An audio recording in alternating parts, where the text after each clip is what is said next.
Mercredi 3 juillet 2013, bonjour, bonsoir à tous. Et c'est Pulsation qui entre chez vous, l'essentiel de l'actualité de la journée. L'actualité, justement, le juge Jean-Joseph Serge demande au président Michel Martelly d'ordonner la comparution à titre de témoin du Premier ministre Laurent Lamotte, de plusieurs ministres et du gouverneur de la Banque centrale dans le cadre des accusations de corruption portées contre la femme du chef de l'État, Sophia Martelly, et son fils Olivier Martelly par les avocats André Michel et Newton Saint-Just.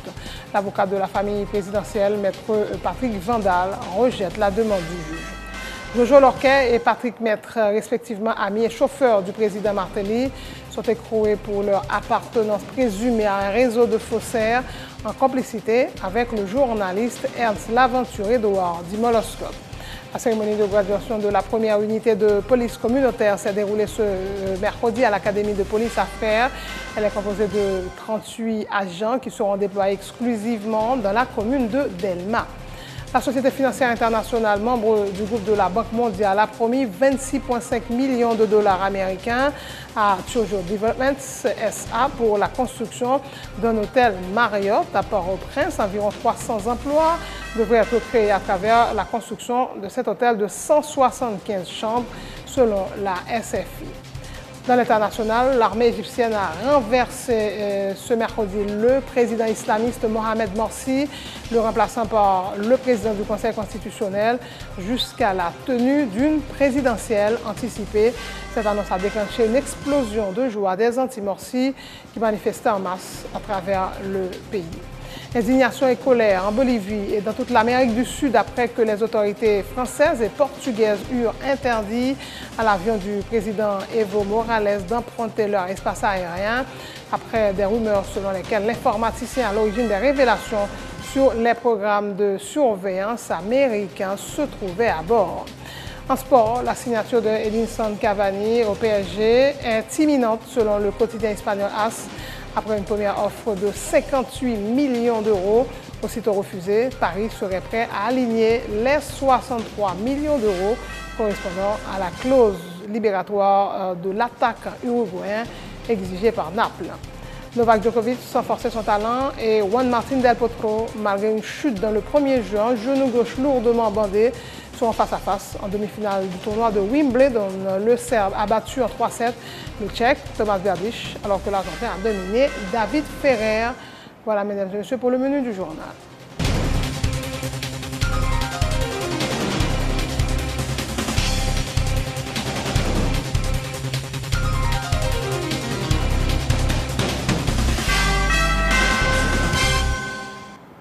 Donc, chef, bonjour, bonsoir et bienvenue dans ce journal. Le juge Jean-Joseph Serge a demandé mardi au président Michel Martelly d'ordonner la comparution correctionnelle à titre de témoin du Premier ministre Laurent Lamotte, de plusieurs ministres et du gouverneur de la Banque centrale dans le cadre des accusations de corruption portées contre la femme du chef de l'État, Sophia Martelly, et son fils, Olivier Martelly, par les avocats André Michel et Newton Saint-Just. Une décision historique, se félicite maître André Michel. Cependant, l'avocat de la famille présidentielle, maître Patrick Vandal, rejette la demande du juge, soulignant qu'il lui revient au préalable de soumettre à la défense les pièces justifiant les allégations des deux hommes de l'OA. Le porte-parole de la présidence a indiqué que le chef de l'État ne lèvera pas le petit doigt en faveur de Jojo Lorquet et Patrick Maître, respectivement amis et chauffeurs de Michel Martelly, écroués pour leur appartenance présumée à un réseau de faussaires en complicité avec le journaliste Ernst Laventure-Édouard dit Moloscope. Chacun devra répondre de ses actes, a indiqué Lucien Jura. Le député Fritz Gérald Bourjoli banalise les déclarations du porte-parole de la présidence et fait remarquer que la femme et le fils aîné du président sont accusés d'implication dans un scandale de corruption. Ça, c'est show business.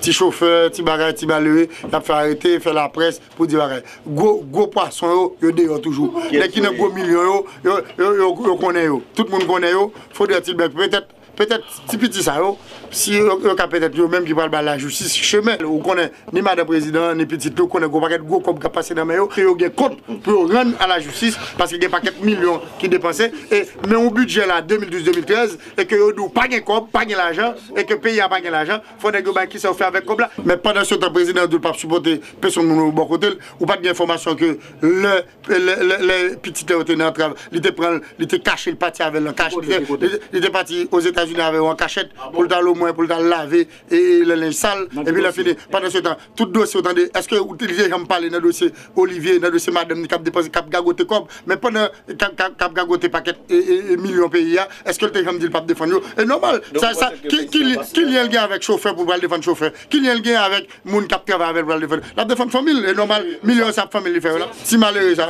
nèg sont tellement intelligent yo même encore café coup de arrêter ti malheureux ça et puis gros chat chaud gros rat chaud gros poisson m'dou Olivier Matéli madame Matéli et on peut commencer par arrêter d'abord pour président dit pas défendre moun ça pour permettre la justice et que questionner à ce moment-là la font bagage sérieux comme la Cour suprême des comptes pas fait job il pas de audit qui fait et que pas jamais un rapport ici moi même c'est difficile nous même pour nous jouer pouvoir de contrôle l'aurait les nègres là il dit oui il dépenser combien de millions dépenser combien de millions pas gain aucun bagage du tout il doit le dépenser mais si Cour suprême des comptes pas fait job pour te confier l'eau on va te dire que mafia dans le pays c'est ministère des finances ministère planification et que Cour suprême des comptes et que tout côté ça et que c'est au même côté mafia c'est au caché c'est là pour vérifier qu'on pays automatiquement on a confié ensemble c'est que ou pas jamais c'est que nous mêmes pauvres députés pauvres sénateurs ça table font bagaille et que y a pas aucun rapport dans mais est obligé quand même et que nous dit bagaille là comme députés parce qu'il fait mal.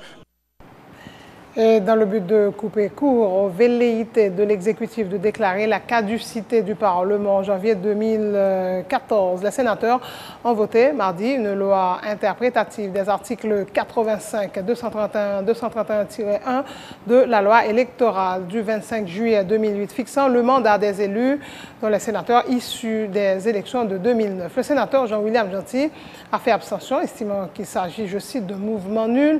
De plus, a-t-il souligné, la loi présente un caractère tendanciel car elle est votée par des élus qui devraient être les principaux bénéficiaires. Selon lui, ses collègues devraient accorder la priorité au dialogue dans ce dossier avec l'exécutif. Question de trouver un consensus.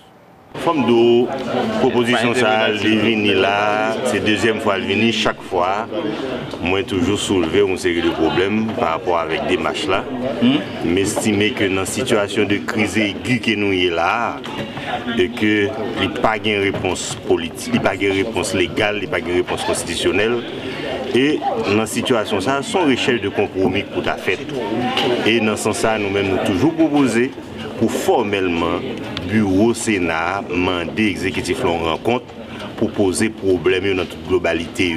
Même dans toute globalité, parce que problème ont toute qualité de caractère. Loi de voter ici, exécutif n'a pas publié, résolution n'a pas bien suivi, il y a des lois exécutives qui envoyé tout, pas joindre les ici, ou un gouvernement qui a fait voter, il a changé toute ministre sans que le Parlement ne soit au courant, ou bien c'est dans la radio, dans la télévision, il y a un problème ministériel, il y a plusieurs résolutions qui prennent sous le lit, ou on prend que pas rien fait, et puis il y a une question d'élection, on entre dans une dynamique qui la cause que peut-être chaque année ou qu'à trouver nous fait élection et que nous pensons tout problème ça en tant que dirigeant mais faut qu'on côté responsable parlement responsable exécutif chita yo poser problème ça et yo cherche une façon pour comment résoudre problème donc on pas croire que piquer devant d'un côté ou dans l'autre c'est lui qui a aider résoudre problème d'autant plus que là il a un caractère tendancieux dans le sens que ou c'est où qui concerné et puis c'est où encore qui chercher créer moyen pour résoudre le problème sans tenir compte de tout l'autre problème que la société a gagné. Il y a des problèmes et d'autant plus que son porte ouverte, d'autant plus que ou à force son porte ouverte parce que sous peu ou a une loi électorale qui vient devant encore. Donc je ne pas trop ouais pour prendre utilité en parole comme ça. Bon, comme moi-même dans l'Assemblée, c'est la loi de la majorité. Monsieur a décidé de voter libre, obligé de plier moins, mais celle que je me fait, c'est abstenir parce que je pense que son mouvement nul. Le président de la Commission justice et sécurité de la Chambre des députés, Emmanuel Fitzgerald Bourgeois, applaudit la démarche des sénateurs qui ont voté donc mardi cette loi interprétative. Il informe que la commission qu'il préside recommandera à l'Assemblée de la voter dans les mêmes termes afin de l'acheminer à l'exécutif. Le parlementaire n'écarte pas la possibilité que le chef de l'État soit mis en accusation s'il refuse de promulguer la loi et dit souhaiter que ses collègues députés comprennent la nécessité d'approuver le texte tel qu'il a été voté au Sénat de la République. Commission de justice et sécurité, Chambre des députés après le fait le même travail que Commission et justice et sécurité Sénat République l'a fait. Et c'est à partir de loi ça que nous parlons effectivement. Est-ce que il y a des députés qui a même pour défendre même peut-être pas eux. C'est que nous parlons. Et puisque là pour défendre la population, il faut qu'on défende peut-être pas d'abord, avant, pour qu'on défende la population. Si on ne peut pas défendre peut-être pas, on ne peut pas défendre la population. Nous pensons que la commission de justice, il peut le faire et que recommandation, l'Assemblée des députés, et que pour eux voter dans le même sens, loi ça dans le même sens que le Sénat de la République. On va penser que la loi a occasionné un bras de fer entre le Parlement et l'exécutif. La loi PACA a occasionné un bras de fer entre le Parlement et l'exécutif parce que le Parlement, il a lui-même pour les légiférer et que la Constitution est bien tracée et les 10 procédures là, le Sénat fin voter, la Chambre des députés va le voter, nous pourrons transmettre l'exécutif là et qu'au fin de promulgation, si lui-même il y a des bagages pour faire là dans les cas retournels et avec objection et dans la mesure où et que le Sénat et la Chambre des députés ils retournent le bali au fin de promulgation, s'il prend les mettre dans la boîte, c'est sûr que le président de la République sera mis en accusation. Pourquoi on est pouvoir avoir une majorité dans la Chambre des députés? On va craindre de toute façon, moi c'est que c'est loi ça qui pas fait population et même dans la commune ça est-ce que député ça si j'approuve à 100%. Son député ou pas qu'à même font loi qui défend propre intérêt moun la comme si vous venez défendre c'est que si pas qu'à défendre propre intérêt comme si d'ado pas ou pas qu'à défendre intérêt population. Parce que ça sont loi qui permet que qui dit que député ou pas qu'à renvoyer dans la mesure où exécutif là lui-même et que Pierre Chappé Pierre Chappé a fait dilatoire, il n'a pas organisé les élections et constitution dit qu'il y a 3 mois pour organiser les élections. Si CPA dans le délai de 6 mois à la fin de l'année pour organiser les élections, le gouvernement n'a pas organisé et c'est le gouvernement qui doit mettre des moyens à la disposition du CP pour l'organiser. C'est pas propre faute par eux, c'est que nous dit que si pour une élection, c'est à dire élection générale, premier monde qui a deux partis, c'est président, ensemble avec députés, sénateurs, pour une élection générale. Autre point de l'actualité, la Société financière internationale, membre du groupe de la Banque mondiale, a promis 26,5 millions de dollars américains à Chojo Development SA pour la construction d'un hôtel Marriott à Port-au-Prince. Il s'agira de des rares investissements directs étrangers d'importance effectués dans le pays depuis le tremblement de terre de janvier 2010, un projet qui devrait permettre la création d'emplois et offrir des opportunités aux PME tout en favorisant une croissance du secteur touristique selon la SFI, précisant qu'environ 300 emplois devraient être créés à travers la construction de cet hôtel de 175 chambres. Les entreprises locales devraient également bénéficier du projet car ils seront appelés à apporter un approvisionnement matériaux de construction, de services de restauration et de transport notamment.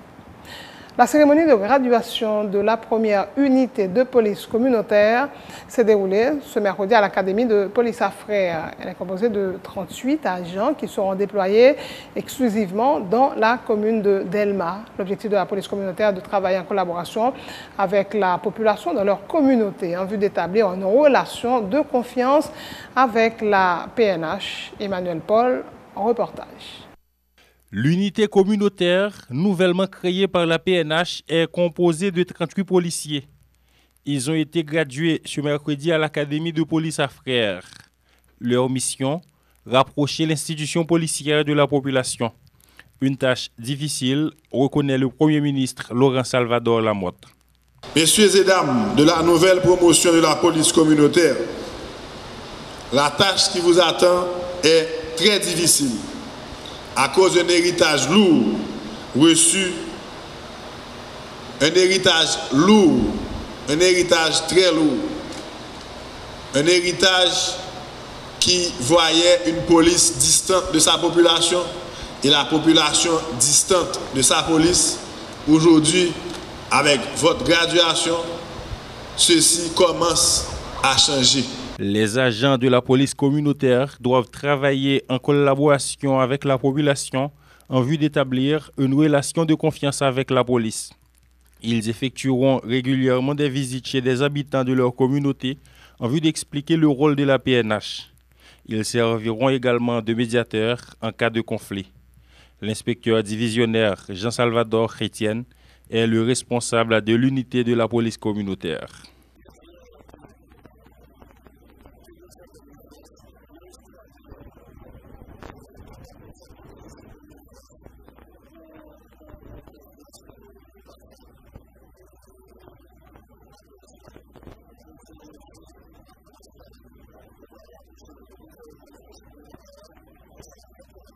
Ces policiers recrutés en 2012 sont issus pour la plupart de la 23e promotion de la PNH. Après des examens intellectuels et physiologiques, sur les 150 postulants, seulement 38 ont été retenus. Durant tout le processus, Rivière Labadie s'est distingué à travers son aptitude et son comportement. Il est le lauréat de la promotion. Près de 150 de policiers ont participé dans le concours. Côté que pour une quarantaine, eh bien, ils ont fait formation pour nous. Formation qui a plusieurs cours là-dedans. Par exemple, il y a droits humains là-dedans, il y a courtoisie, il y a protocole, il y a résolution de problèmes, médiation, il y a gestion du stress, etc.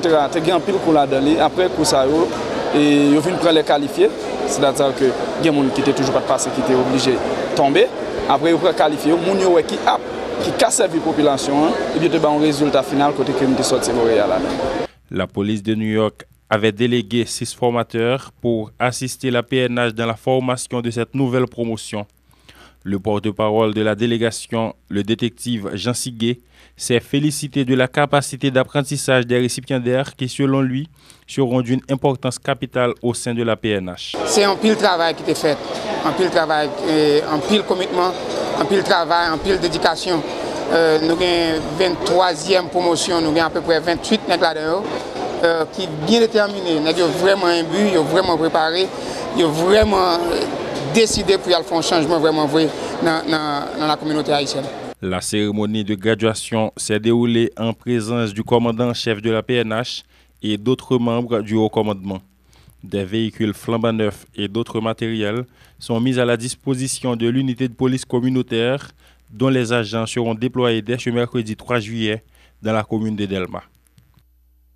Au point de l'actualité, le sénateur Moïse Jean-Charles annonce pour le mois d'août la tenue d'une conférence internationale suivie d'une marche pacifique à New York, non loin du siège de l'ONU, en vue de continuer de réclamer le départ de la MINUSTAH. Plusieurs délégués venus d'Haïti et de pays africains vont prendre part à ces activités, a indiqué le parlementaire qui a dressé un bilan positif de sa récente tournée africaine, où il affirme avoir eu le support de parlementaires et d'hommes politiques dans le cadre de sa lutte pour le départ de la mission onusienne du pays. Le sénateur Moïse Jean-Charles a également annoncé la tenue à Port-au-Prince d'une rencontre avec le Premier ministre et plusieurs membres de son cabinet, dont les ministres de la Défense et de l'Intérieur, pour parler des questions relatives à la mise en place d'un calendrier de départ des casques bleus. Nous avons continué à prolonger le voyage là, nous sommes arrivés dans le continent africain là, nous visitons à peu près 6 pays et le résultat, rencontre ça, il y a 5 pays qui sont d'accord pour envoyer une délégation permanente qui pourra loger en Haïti ensemble avec nous, qui pourra venir comme support à bureau sénateur Moïse Jean-Charles, qui pourra travailler sur plusieurs domaines. Un, il pourra essayer de conseiller nous, méthodologie pour nous utiliser pour nous déterminer ça tout le monde dans le pays en vrai. Deuxièmement, il pourra continuer à conseiller nous, façon même qui ont pile ressources naturelles là caillou, modalité utilisées pour capable exploiter mine ça yo. Yo pas conseiller nous dans ce sens là et yo d'accord tout pour que une conférence qui va organiser dans fin mois août là dans New York côté que pays africains yo, diaspora haïtienne ensemble avec moun qui sorti dans le pays d'Haïti pour organiser une grosse conférence dans New York tout près aux Nations Unies. Après conférence nous va faire un marche qui pourra le devant aux Nations Unies dans le cadre dénonciation a fait contre le ministère et pour demander le rétablissement dans le pays. Nous avons Algérie engagé ensemble avec nous, Tunisiens engagés ensemble avec nous, Mali engagé ensemble avec nous, Et Bénin engagé ensemble avec nous et Niger embarqué ensemble avec nous. C'est parlementaires, députés, sénateurs. Et puis c'est parti qui sont pouvoir dans le pays ça autour. Faut me dire ça.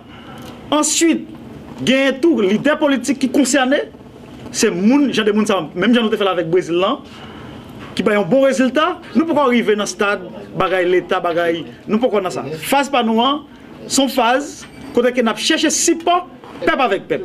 Et je dis en toute démarche ça fait sous l'office madame Koria Clark qui lui-même c'est ancienne monde qui a travaillé ensemble avec Malcolm X, ensemble avec Martin Luther King. C'est lui-même qui était déjà arrivé dans le continent africain, l'étape de moi, et c'est lui-même tout qui déterminé qui paye nous pour parler ensemble avec, qui a entré dans la bataille, dans ce qu'on a cherché pour capable supporter le pays d'Haïti dans la bataille là. Je rappelle tout le monde, les 8 qui vont venir là, 8 juillet, nous avons rendez-vous avec le Premier ministre, avec le ministre intérieur, le ministre de la Défense, le ministre de la Justice, le directeur général de la police, pour nous faire une journée de travail. Pour nous capables de travailler autour d'un calendrier qui pourra marquer le retrait de la ministère dans le pays. Parce que toute nation connaît, 28 mai 2014, le ministère pourra quitter le pays. Ça ne peut pas changer. Ça nous ferme sous lui et ça fait que le gouvernement pourra venir devant nous pour nous travailler, pour nous capables d'établir un calendrier de retrait. Et tout nous parle de nous même comme ça pour fermer la radio ministère. Pas ouais, utilité radio, au contraire, il fait propagande pour le ministère. Il n'est pas important pour le ministère de la radio dans le pays. Merci. Voilà, c'est la fin de ce journal. Avant le rappel des titres, je voudrais prendre quelques secondes pour vous remercier, chers téléspectateurs, pour avoir fait la fête avec nous hier, mardi 2 juillet. Merci pour vos mots gentils, donc à l'occasion du premier anniversaire de Télé Pluriel. Et surtout, merci pour vos jolis bouquets. Je citerai la présidence.